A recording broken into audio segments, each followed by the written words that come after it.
রাধে রাধে বন্ধুরা, জয় গৌর জয় নিতাই। আজ তোমাদের শ্রী শ্রী মায়ের যে কাহিনীটি বলবো সেটি হচ্ছে বেলুড় মঠের জমিতে ঠাকুরের পূজা। বেলুড় মঠের জমিতে ঠাকুরের পুজো। দ্বিতীয় ঘটনা, বেলুড় মঠের জমিতে মায়ের প্রথম পদার্পণ।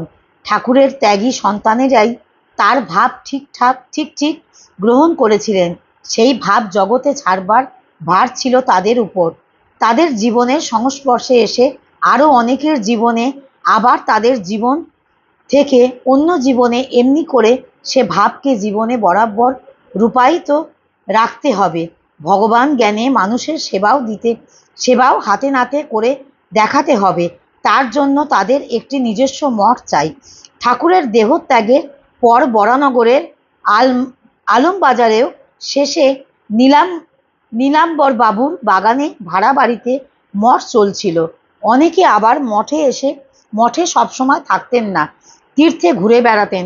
স্বামীজি আমেরিকা থেকে ফিরে আসার পর বেলুড়ে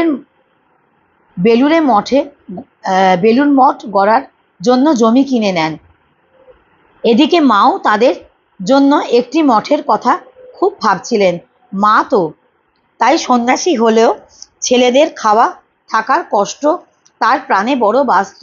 যখন গয়া যান, বোধগয়া বৌদ্ধদের মঠ দেখে কেঁদে কেঁদে ঠাকুরের কাছে প্রার্থনা করেছিলেন, ঠাকুর, আমার ছেলেরা মাথা গোঁজবার ঠাঁই পায় নাই, এক মুঠো অন্নের জন্য দাঁড়ে দাঁড়ে ঘুরে বেড়ায়, তাদের জন্য যেন এইরকম মঠ হয়। মায়ের ইচ্ছাতেই তো সব ইচ্ছা, তাই বেলুড় মঠও হলো। জমি কিনে মঠ গড়ার কাজ শুরু হবার পর 1898 খ্রিস্টাব্দের এপ্রিলের